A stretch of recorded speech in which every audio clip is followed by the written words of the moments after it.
సుదూర ఎడారి తవ్వకాల్లో పురావస్తు శాస్త్రవేత్తలు ఒక అద్భుతమైన వస్తువును కనుగొన్నారు. ఇది ప్రాచీన నాగరికతల గురించి మనకు తెలిసినదంతా మార్చేస్తోంది. ఈ వస్తువు ఎక్కడి నుండి వచ్చింది? దీని రూపురేఖలు, అందులోని సంకేతాలు మన చరిత్ర పుస్తకాల్లో ఎక్కడా కనిపించవు. ఇది అసాధ్యం. ప్రారంభపు పరీక్షలు వింత ఫలితాలను చూపించాయి.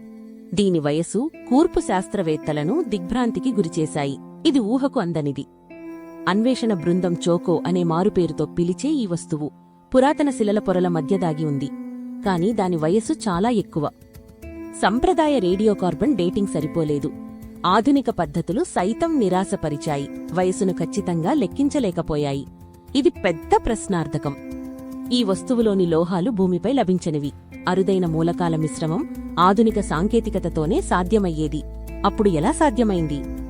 దాని శక్తి వనరులు కూడా రహస్యంగానే ఉన్నాయి.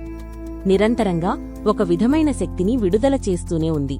అది పరిశోధకులను అయోమయానికి గురిచేస్తోంది. థియరీ ఇది ఒక పురాతన భూమిపై అంతరించిపోయిన నాగరికతకు చెందినది. వారికి మనకంటే ముందున్న సాంకేతికత ఉండేది. కాని ఆ నాగరికతకు సంబంధించిన ఆధారాలు ఎక్కడా దొరకలేదు. వారి నిర్మాణ శైలి, భాష, మొత్తం సంస్కృతి అంతుచిక్కని రహస్యంగానే మిగిలిపోయింది. థియరీ ఇది గ్రహాంతరవాసుల సృష్టి. వారు భూమిని సందర్శించి ఈ అద్భుతమైన వస్తువును ఇక్కడ వదిలి వెళ్లిపోయి ఉండవచ్చు. ఒకవేళ నిజమైతే వారి సాంకేతికత మన ఊహకు అందనిది. దాని సంక్లిష్టత, శక్తి సామర్థ్యాలు మన ప్రస్తుత జ్ఞానాన్ని మించిపోయాయి. అయితే భూమిపై గ్రహాంతరవాసుల ఉనికికి ఇతర ఆధారాలు ఏవీ లభించలేదు. శాస్త్రీయ సంఘం ఈ వాదనను తీవ్రంగా ప్రశ్నిస్తోంది. థియరీ 3 ఇది ఒక సహజ దృగ్విషయం. కాని ఎంత అసంభవమైనది అంటే దానిని వివరించడానికి ఒక కొత్త శాస్త్రం అవసరం. ఒక వింత ఖనిజం అసాధారణ పరిస్థితుల్లో ఏర్పడి విచిత్రమైన శక్తిని ప్రదర్శిస్తోందని కొందరు శాస్త్రవేత్తలు సిద్ధాంతీకరించారు. కాని దీనికి ఆధారాలు తక్కువ. శాస్త్రవేత్తలు ఈ వస్తువును మరింత లోతుగా అధ్యయనం చేశారు. దాని సంక్లిష్టతను అర్థం చేసుకోవడానికి వారు అనేక ప్రయోగశాలల్లో పనిచేస్తున్నారు. గణిత నమూనాలు, క్వాంటం ఫిజిక్స్ సూత్రాలను ఉపయోగించి వారు దాని నిర్మాణం వెనుక ఉన్న సంక్లిష్టతను ఛేదించడానికి ప్రయత్నించారు. వస్తువులోని సంకేతాలు ఒక భాషలా ఉన్నాయి. కాని ఇది మనకు తెలిసిన ఏ భాషా కుటుంబానికి చెందదు. ఇది పూర్తిగా కొత్తది. భాషా నిపుణులు, క్రిప్టోగ్రాఫర్లు ఈ సంకేతాలను డీకోడ్ చేయడానికి జీవితకాలం వెచ్చించారు. కాని పురోగతి చాలా నెమ్మదిగా ఉంది. ఒక ఆశ్చర్యకరమైన ఆధారం బయటపడింది. ఈ సంకేతాలు ఖగోళ సంఘటనలతో సంబంధం కలిగి ఉన్నాయి. నక్షత్రాల స్థానాలను సూచిస్తున్నాయి. ఇది దూరం నుండి వచ్చిన సందేశమా, లేదా ఒక ఖగోళ పరికరమా?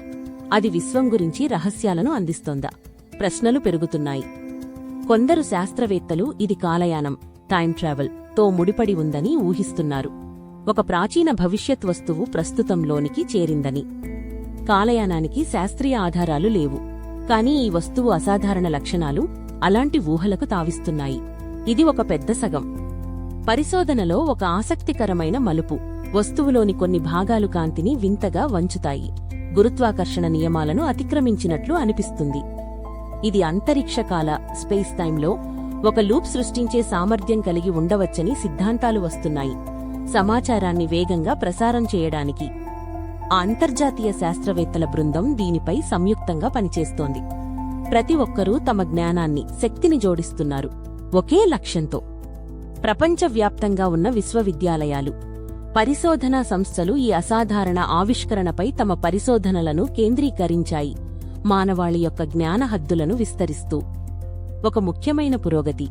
వస్తువు లోపలి భాగంలో కనిపించని ఒక చిన్న క్రిస్టల్ లాంటి నిర్మాణం కనుగొనబడింది. అది శక్తిని ఉత్పత్తి చేస్తోంది.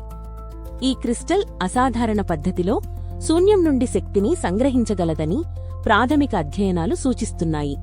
ఇది భౌతిక శాస్త్ర నియమాలను ప్రశ్నిస్తోంది. ఈ సాంకేతికత నిజమైతే అది మానవాళికి అనంతమైన స్వేచ్ఛాశక్తిని అందించగలదు.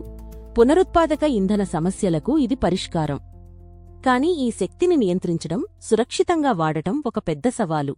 నియంత్రణ తప్పితే విపత్తు సంభవించవచ్చు. ఈ ఆవిష్కరణ రహస్యంగా ఉంచబడింది. ప్రభుత్వాలు, మేధావులు దీనిని ప్రపంచానికి వెల్లడించాలా వద్దా అని లోతుగా చర్చిస్తున్నారు. భయాందోళనలు అసలు మిశ్రమం. ఈ ఆవిష్కరణ మానవాళి భవిష్యత్తును సురక్షితం చేయగలదా, లేక దానిని నాశనం చేస్తుందా? వస్తువు నుండి వెలువడే శక్తి తరంగాలు, మానవ మెదడుపై సూక్ష్మ ప్రభావం చూపుతాయని కొందరు పరిశోధకులు అనుమానిస్తున్నారు. ప్రవర్తనలో మార్పులు తెస్తాయని.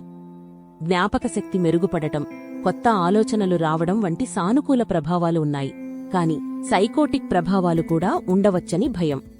చివరకు ఈ వస్తువు యొక్క అసలు ఉద్దేశ్యం ఏమిటో బయటపడనుంది. ఇది సమాచారం కోసమా లేదా శక్తి వనరుగానా? అత్యంత లోతైన విశ్లేషణ తర్వాత వస్తువు ఒక సార్వత్రిక గ్రంథాలయం అని శాస్త్రవేత్తలు నిర్ధారించారు. విశ్వ రహస్యాలన్నీ అందులో నిక్షిప్తమై ఉన్నాయి. దాని సంకేతాలు కేవలం భాష కాదు. ఇది విశ్వ నిర్మాణానికి సంబంధించిన సూత్రాలు, జీవం యొక్క పుట్టుక, ఇతర విశ్వాల గురించిన సమాచారం. ఈ గ్రంథాలయం ఒక నిర్దిష్ట గ్రహాంతర నాగరికతచే సృష్టించబడింది, విశ్వంలోని అన్ని తెలివైన జీవులకు ఒక మార్గదర్శకంగా పనిచేయడానికి. వారు భూమిని ఎంచుకున్నారు ఎందుకంటే మానవాళి అభివృద్ధి చెందుతోంది. వారికి మార్గనిర్దేశం చేసి విశ్వంలో తమ స్థానాన్ని పొందాలని ఆశించారు. వస్తువు నుండి శక్తి, సాంకేతికత కేవలం కానుకలు. అసలు కానుక విశ్వ రహస్య జ్ఞానం. అది మనల్ని ఉన్నత స్థాయికి తీసుకెళ్తుంది. శాస్త్రవేత్తలు ఇప్పుడు ఈ జ్ఞానాన్ని అర్థం చేసుకోవడానికి, మానవాళి ప్రయోజనం కోసం ఉపయోగించుకోవడానికి కృషి చేస్తున్నారు. ఈ ఆవిష్కరణ కేవలం ఒక ప్రారంభం. ఇది విశ్వాన్ని, మన స్థానాన్ని కొత్త కోణంలో చూడటానికి అవకాశాన్ని కల్పించింది. మానవాళి చరిత్రలో ఇది ఒక మైలురాయి. మన పూర్వీకులు, భవిష్యత్తరాలు ఏమి ఆలోచిస్తాయో చూడాలి.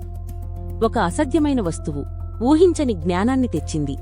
ఇది మన భవిష్యత్తును ఎలా మారుస్తుందో కాలమే నిర్ణయిస్తుంది.